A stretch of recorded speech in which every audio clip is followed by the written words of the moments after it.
Je voudrais comprendre que pour accepter cette consécration, pour la faire bien comme il faut connaître davantage. Alors, quand est-ce que c'est suffisant? Mon doute, si moi qui commence, par exemple, si ma connaissance est si pauvre, même si ma volonté est claire et dois-je le faire ou dois-je attendre? Dois-je approfondir ma connaissance sur la divine volonté ou pas?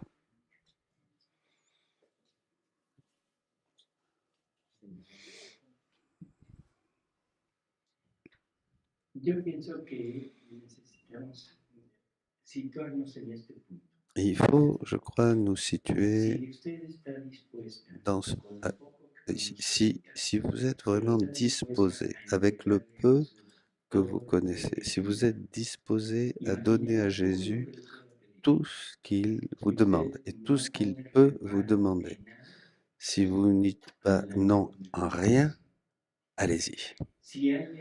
S'il y a quelque chose dans votre intérieur, dans vos pratiques, dans les choses qui font partie de votre vie, où vous lui dites non, ça, je crois que non. Non, non, non, non, non, je crois pas qu'il peut me demander ça, ou ça me coûterait beaucoup de lui donner. Alors, mais il vaut mieux attendre, parce que là, ça peut être un obstacle à cette consécration à la divine volonté. Mais si vous faites vraiment cette réflexion et que vous êtes prête à tout lui donner, eh bien, vous inquiétez pas. Si vous avez l'intention, faites-le. Ne vous inquiétez pas.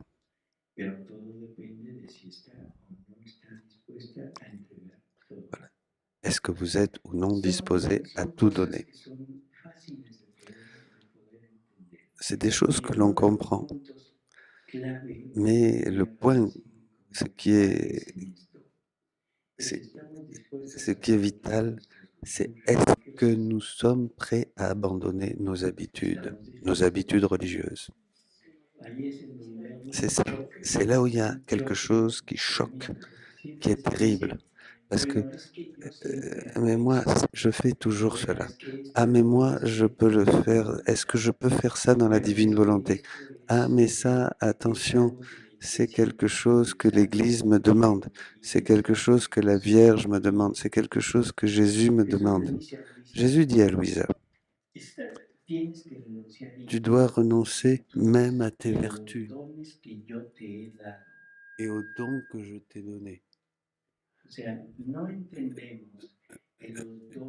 Nous ne comprenons pas que les dons et tout ce que m'a donné Jésus sont quelque chose de lui qui me donne pour me rendre comme des médaillitas, pour me rendre plus jolie, des médailles que je me mets autour du cou, que ce soit le don des langues, le don de comprendre, le don d'intelligence, le don enfin tous les dons, ce que vous voulez. Moi, je fais ce type de prière, moi, je fais ce type de dévotion, ce que vous voulez. Mais tout ça, ce sont des choses qui m'embellissent, qui embellissent l'âme. Vous comprenez? Mais qui sont extérieures. Ce sont voilà, des choses. Et maintenant, Jésus veut m'enlever ces choses pour me donner ce qui est vie. Il veut plus. Moi, je veux plus les dons, je veux le donateur. Vous comprenez? Ce serait ridicule de vouloir conserver des dons. Vous comprenez cela? Maintenant, j'ai l'Esprit Saint en moi, pas un don du Saint-Esprit. C'est ça que nous devons comprendre. On va, on va réfléchir pas tellement sur ce que je vais perdre, ce que je dois laisser, mais on va s'ouvrir à ce que nous allons recevoir. C'est ça. c'est là où je dois mettre toute mon attention, ce que je vais avoir, ce que je vais avoir, pas ce que je vais laisser, parce que ce que je vais laisser, c'est humain, et ce que je vais recevoir, c'est divin. Vous comprenez? De la confiance en lui. Confiance en lui, oui, bien sûr. Mais je dirais plutôt amour, amour, amour. Pour tout ça, nous devons l'aimer. Si je n'aime pas Jésus, c'est pas le moment. C'est comme dans le mariage humain. On est très, très, très, très, très amoureux, mais après on se dit, ah mon Dieu, qu'est-ce que j'ai fait? Hein? Il faut vraiment nous être amoureux vraiment de lui, de lui.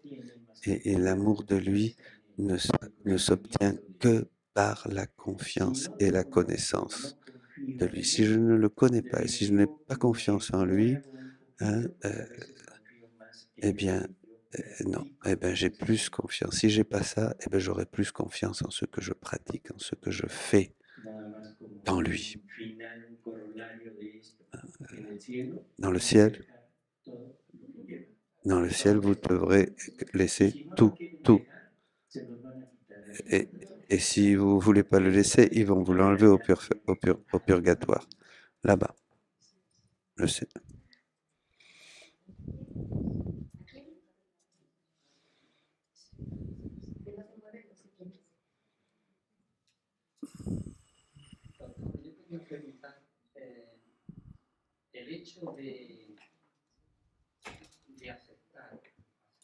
Seigneur, je voulais vous demander, le fait d'accepter la divine volonté implique,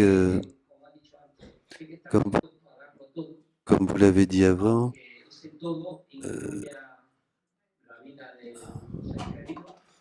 même de laisser la vie d'un être cher que nous aimons. Hein, c'est ça?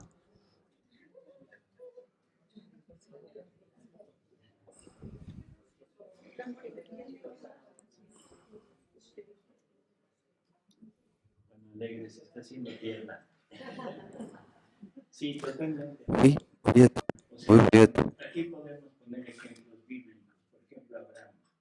Nous avons par exemple l'exemple d'Abraham. Imaginez Abraham, après tant de pour un fils, pas de l'esclave, hein, un fils, il a tout, il est heureux, il attend ce fils, Dieu lui dit, donne-le-moi, sacrifie-moi ce fils.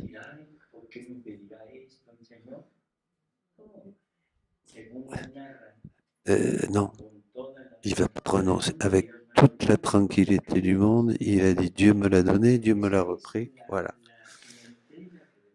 Ça, c'est ce mode, c'est comme ça que nous devons nous donner à Dieu. Vous voyez, l'absence d'un être chéri, la mort d'un être cher. C'est bon, eh bien, il est mort, point. Et ça y est, il est arrivé de l'autre côté.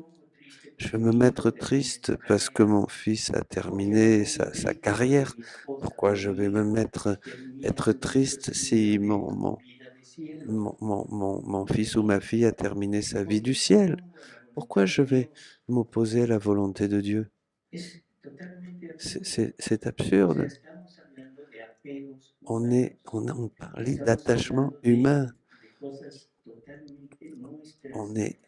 On parle de choses qui sont à nous, que nous nous attachons à une personne, à un bien, et quand ce bien, cette personne, s'en va, c'est notre vie qui tombe en ruine, parce que nous avons mis toute notre existence et tout notre espoir dans cette personne. Voilà, c'est la volonté de Dieu. Et la volonté de Dieu, Dieu, il sait pourquoi il fait ça. Vous comprenez? Et si c'est cela qui arrive, comme c'est sa volonté, c'est toujours la meilleure des choses qui peut arriver. Et nous savons que la volonté de Dieu agit de plusieurs manières différentes. Hein. Bon. La première, c'est la volonté permissive. La deuxième, c'est la volonté voulue. Dieu veut quelque chose, mais il nous laisse le choix. Si la créature dit oui, bon, ben c'est bien. Dieu lui donne tout ce qui est nécessaire pour qu'elle puisse arriver à ce qu'il veut. Mais si elle dit non, bon, ben non, ça sera non, il n'y aura pas de répercussions, il n'y aura pas de châtiment, mais il ne lui donne pas les grâces et les dons qu'il avait préparés si elle avait dit oui pour cette mission ou pour ce mode de vie qu'il voulait. D'accord. La troisième, c'est la volonté ordonnée. Là, nous avons à obéir. C'est les commandements. Tu obéis ou tu obéis pas. Si tu n'obéis pas, tu mérites une peine. Si tu obéis, tu entres en Dieu. Et la dernière, la quatrième, c'est la volonté agissante, œuvrante en nous. Mais pour arriver à la volonté œuvrante, celle dont nous avons parlé, il faut être absolument en ligne avec la volonté voulue et la volonté ordonnée.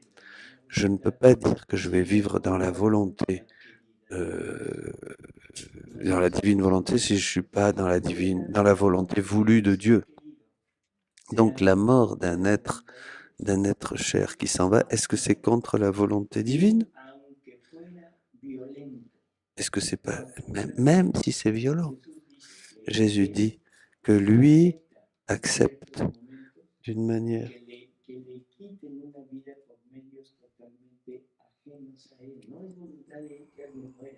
C'est pas sa volonté que quelqu'un meure.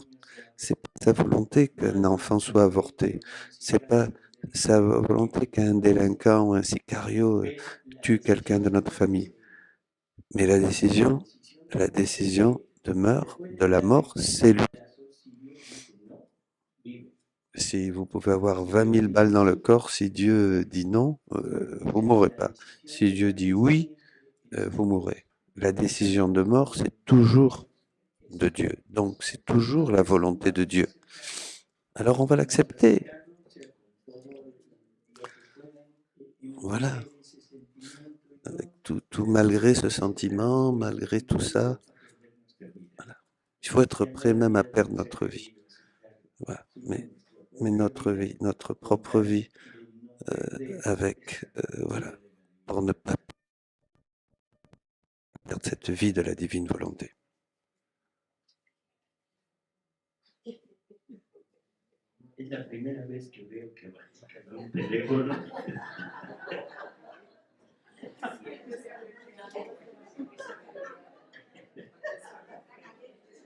Le téléphone est en train de chauffer, donc une dame est avec une.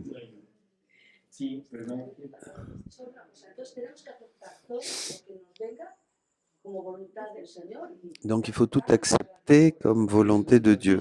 Jésus nous dit que tout ce qui peut nous arriver, peu importe si c'est naturel, si ça vient des hommes, si ça vient du démon ou ça vient directement de lui, tout nous devons l'accepter et le vivre comme si c'était de sa volonté.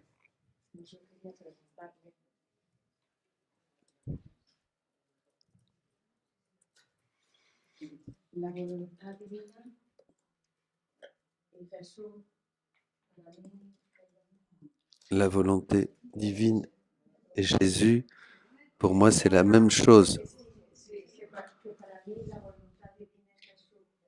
Pour moi, la volonté divine, c'est Jésus.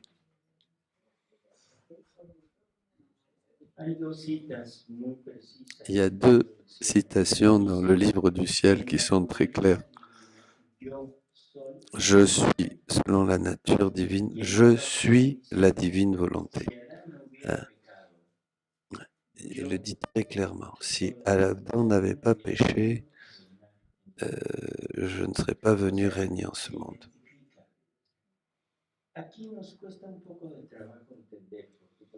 Ici, on a un peu de mal à comprendre, parce que on nous dit, par exemple, bon, les vertus théologales, on connaît. Jésus dit, il a fait, c'est moi. L'espérance, c'est moi. L'amour, c'est moi. Tout est de Dieu. Tout vient de Dieu. Et tout ce qui vient de Dieu, voilà. En fait, La divine volonté, c'est Jésus, bien sûr.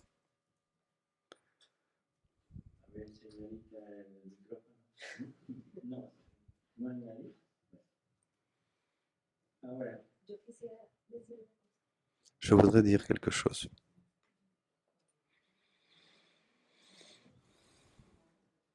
Obviamente no soy ninguna, ¿no? Pero hay una pregunta que tendríamos que hacernos todos y cada uno ahora, a mayor razón, por la divina voluntad. Y es que Je voudrais demander, de Dios implica que perdemos la salvación. le règne de Dieu implique donc le salut. Nos levantamos, tenemos que preguntarnos, Et je me dis toujours, tengo que morir por ti. quand je me lève, aujourd'hui, si je dois mourir pour toi, suis-je disposé à le faire? C'est là où nous voyons si je suis vraiment disposé ou pas. C'est là où je vois, ça me permet de voir la cohérence de ma vie. Nous savons tous que la situation devient de plus en plus difficile. La persécution va continuer. On ne sait pas si à un moment ou à un autre, on peut avoir une persécution directe. Et là, effectivement, il faut avoir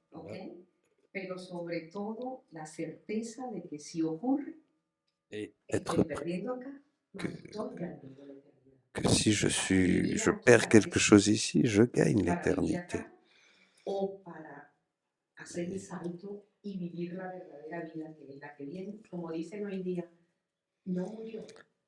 Non. Il n'est pas mort, il est né à la vraie vie. La mort n'est qu'un transit, un passage qui nous permet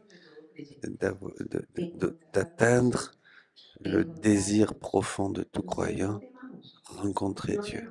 Donc, pourquoi avoir peur? Parce que s'il y a la peur, il n'y a pas la foi. Et s'il n'y a pas la foi, ben, il n'y a rien.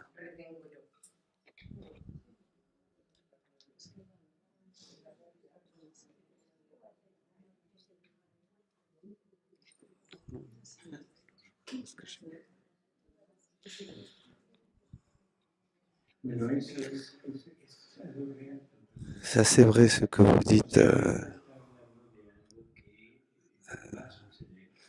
Maintenant, vous parlez de quelque chose qui est en train d'arriver. Cette situation, c'est quelque chose qui se...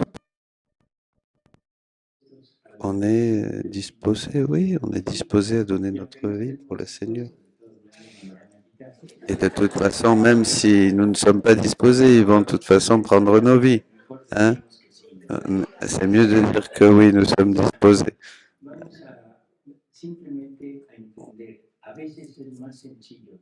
On va... Quelquefois, c'est plus facile de donner sa vie que de se détacher des choses auxquelles nous sommes attachés. Donner la vie, c'est un moment, voilà, mais...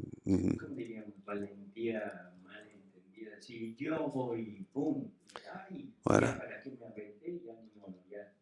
Donner la vie, voilà. Mais mourir peu à peu,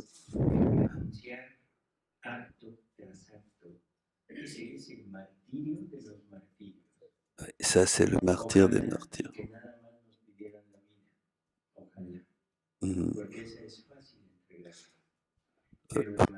Peut-être, oui, acte par acte, renoncer à notre volonté, acte par acte. Ça, c'est beaucoup plus que de notre vie d'un moment à l'autre. Et Marie dit qu'il n'y a pas de souffrance plus grande que de...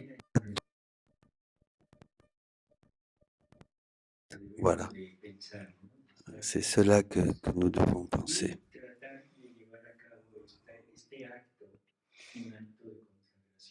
Et avant de faire cet acte de consécration, nous devons vraiment avoir à cœur que c'est ce que nous voulons faire. Voilà. confía en lo que